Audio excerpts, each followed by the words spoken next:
Assalamu alaikum wa rahmatullahi wa barakatuhu. Welcome to another fantastic episode of the series Unfiltered by Rizana and Rahab. And today, today's episode will be done solely by me. Unfortunately, Rahab is not available for this episode. Inshallah, she'll be back in the next episode. I pray that you guys are having a wonderful, wonderful week, a wonderful, wonderful month.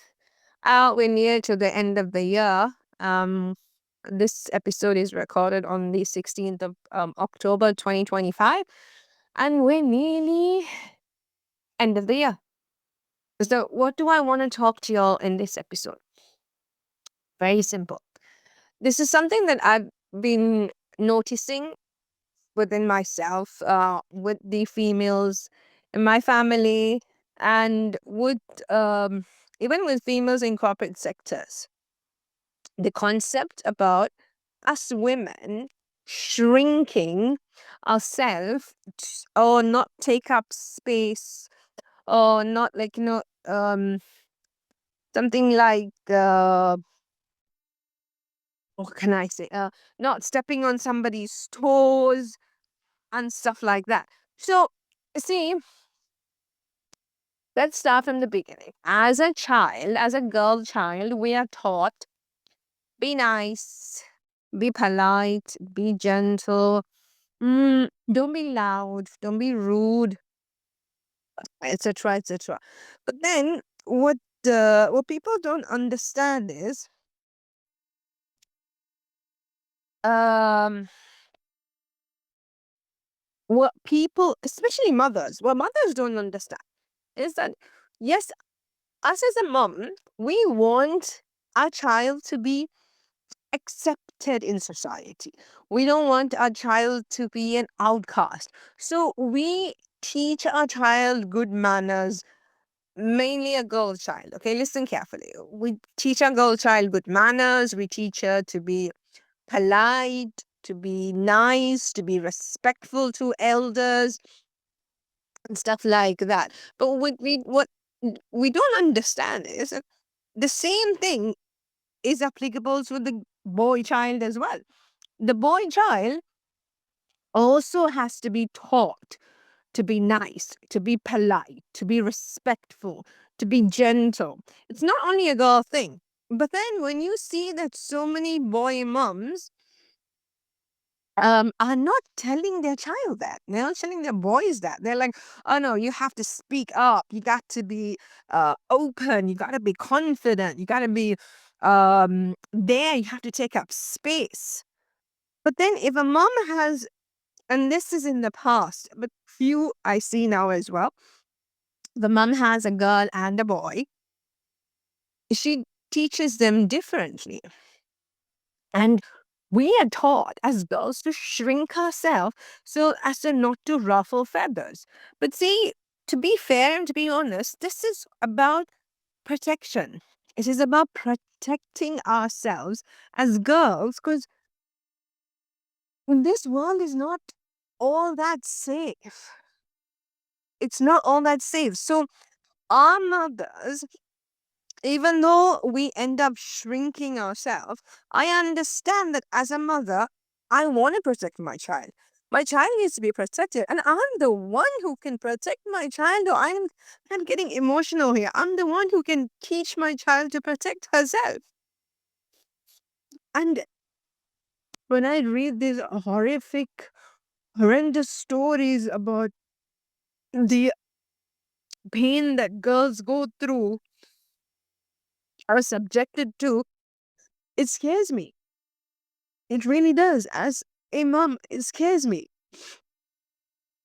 But then that is where I come to a crossroads. So, yes, we have to teach our girls protection. We need to protect our girls.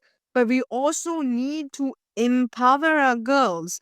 Yes, it's not a safe world out there. It is only God protection that we live by. And we also need to teach, we also need to armor our girls. We also need to give our girls, our women, tools so that they are not shrinking themselves, but they're not like stepping on anybody's toes either. And when it comes to corporate culture, when it comes to the corporate world, this is not taught. Believe me, this is not taught in any business school. It is not taught in any business course for a female, like that you can take up space.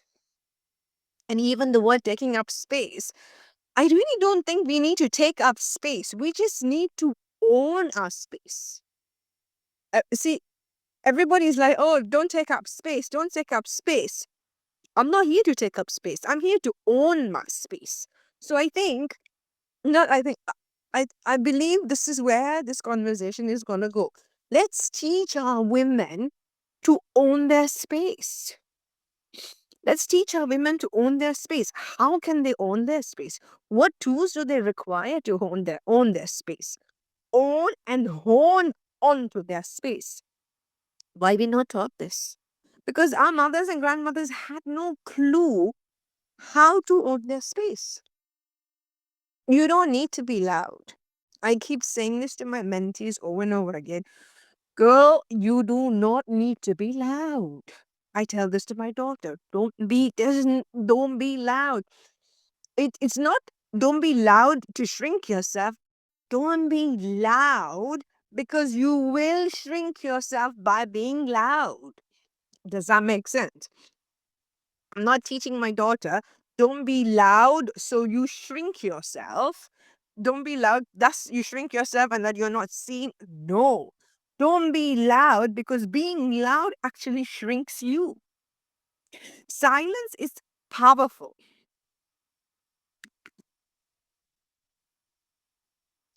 Silence is the most powerful weapon that you, as a female, can use.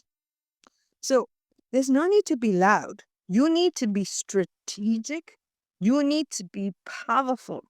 And I keep telling my mentees, be kind, not nice. There's a difference. There's an absolute difference.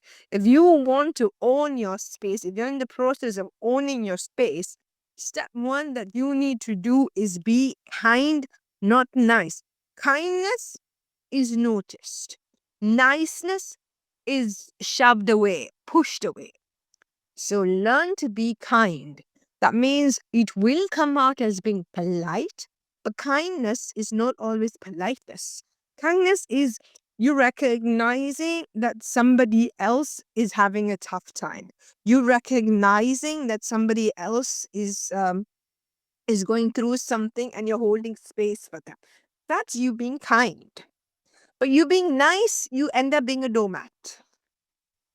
So you don't need to be loud. You can use the weapon of silence to create such an amazing presence that you didn't know you had. So, for example, let's say you're in a meeting. You're at the table in a meeting with men and women. First thing I'll advise you is take your phone, keep it in your bag. Don't even keep it on the table face down. No. Put it on silent or put it on do not disturb. Put it into your bag. Like it is out of your vision. Like you're not distracted by it. Next, lean back. Not like like you're in a lounge. No, lean back with your back straightened. Lean back and look. Have you noticed that my voice has slowed down? Because I need you to get into that space. Lean back and look at everybody. Observe who's saying what, who's talking what. If you need, have some paper, have a notebook, have a book, pens, take notes. But always listen and watch. And don't talk. Don't talk and don't be like this. Oh, I want to say something. Oh, I want to say something. Can I put my hands up? I put my hands up. Don't have that energy. Be absolutely grounded and quiet.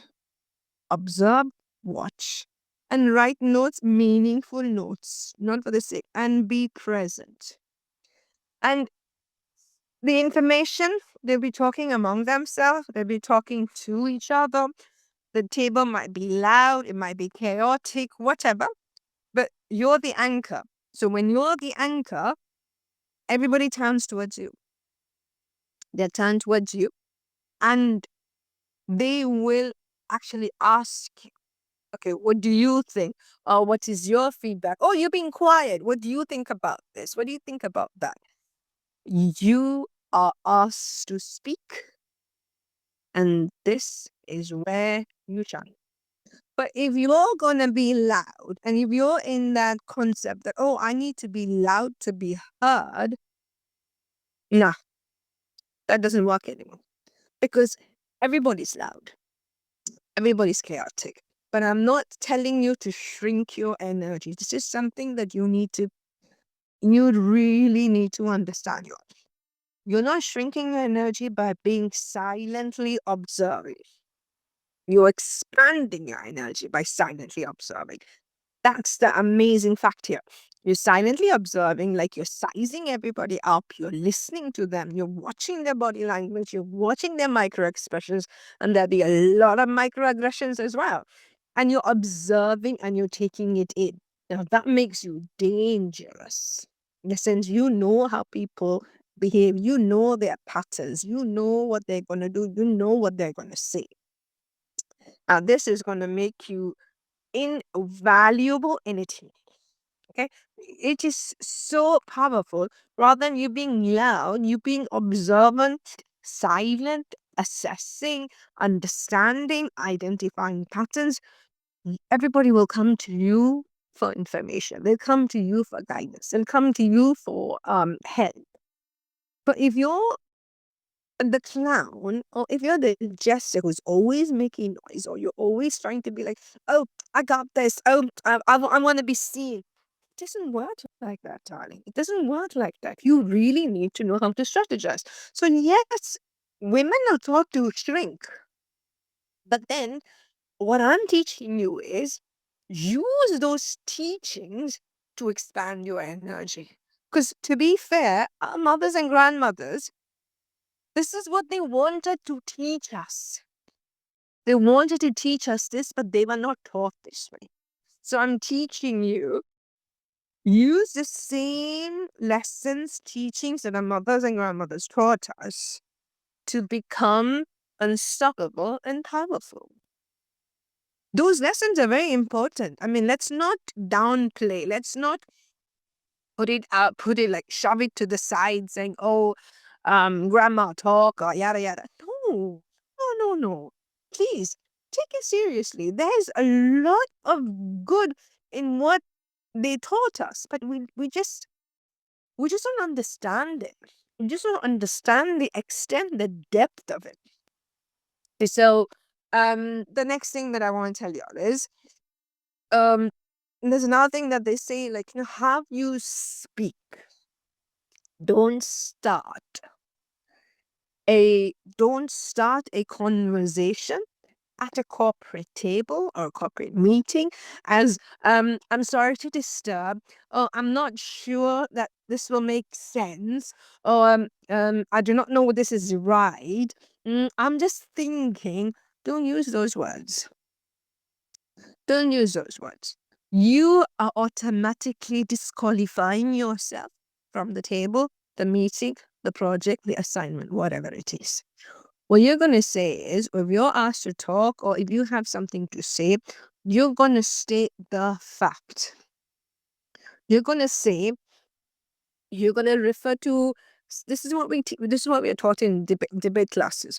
You're going to refer to somebody who said something like, oh, so and so actually made an excellent point of this and this and this.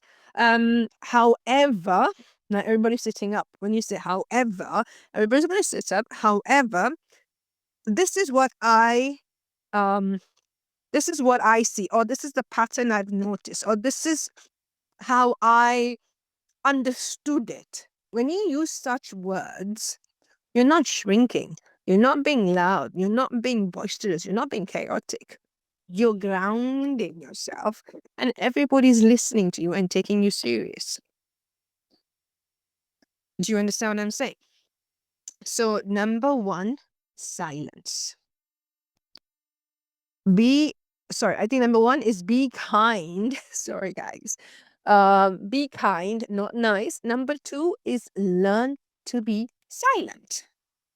And number three is use your words, not aggressively, not aggressive assertion, but kind assertiveness.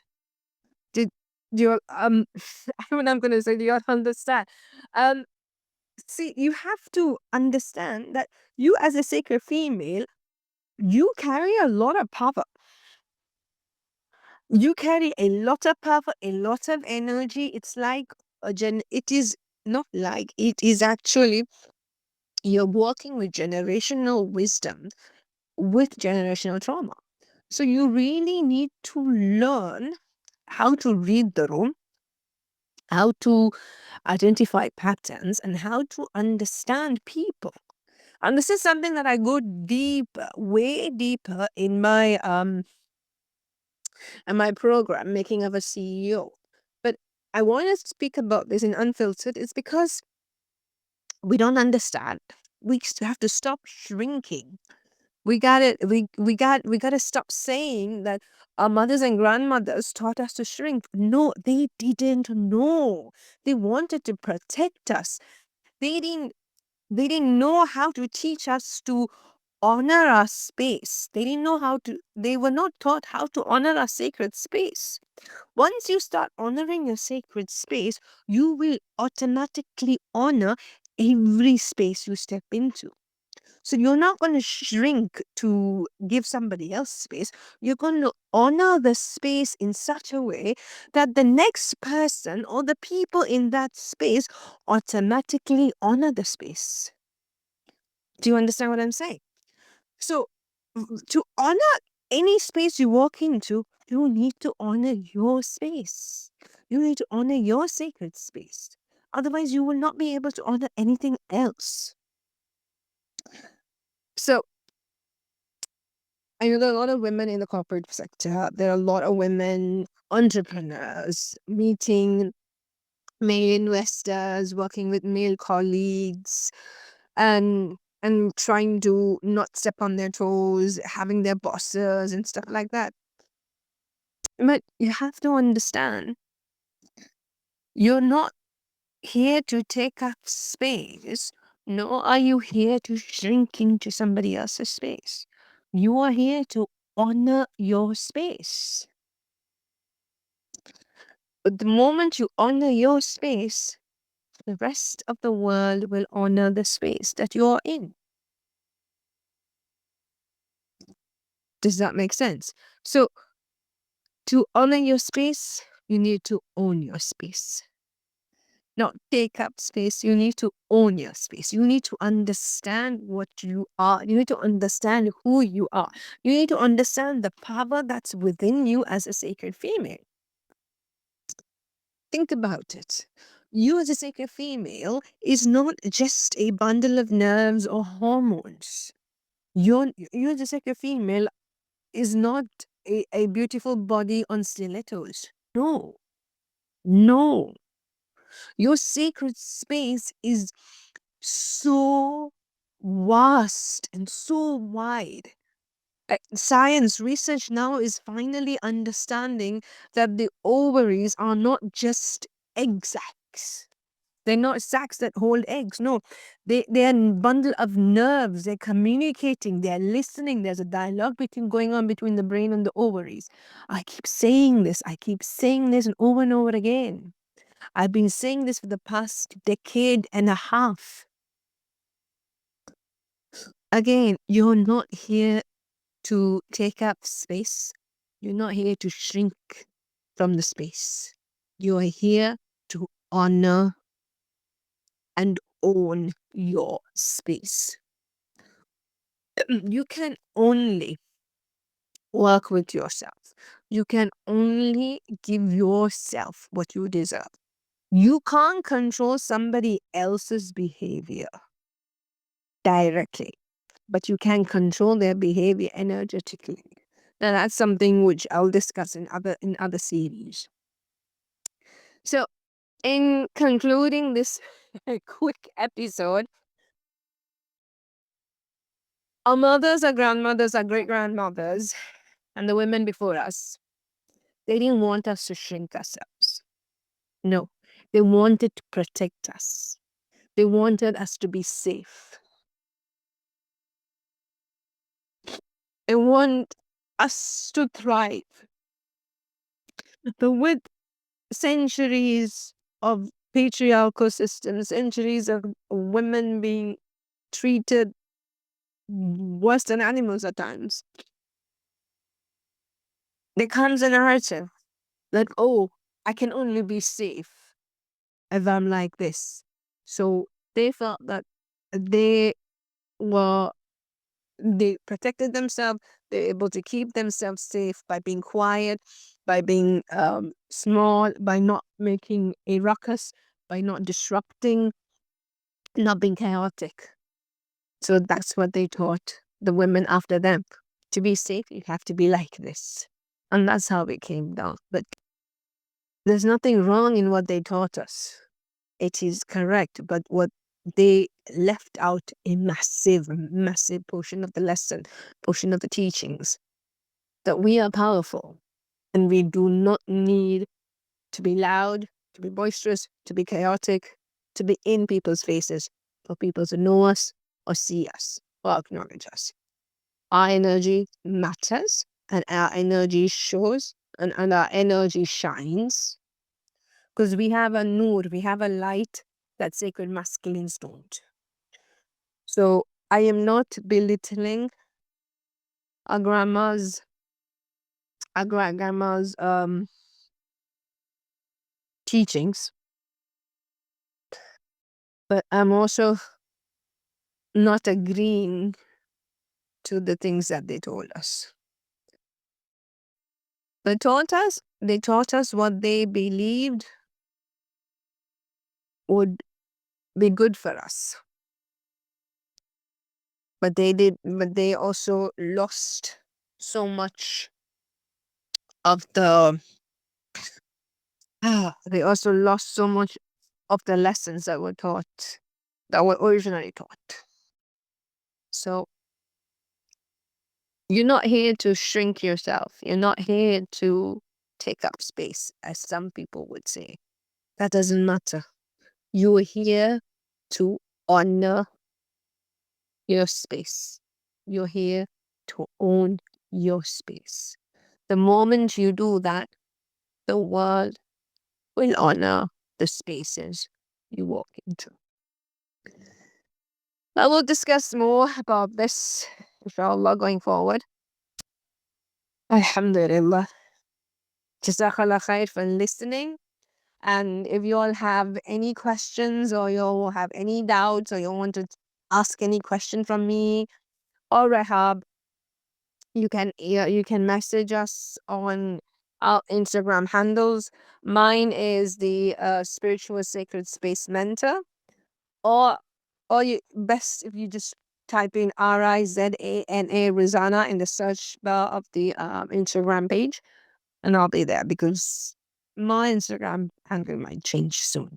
So that's it. So you can just type in Rizana and you will find me there, inshallah. Jazakallah khair for listening. Assalamu alaikum wa rahmatullahi wa barakatuh.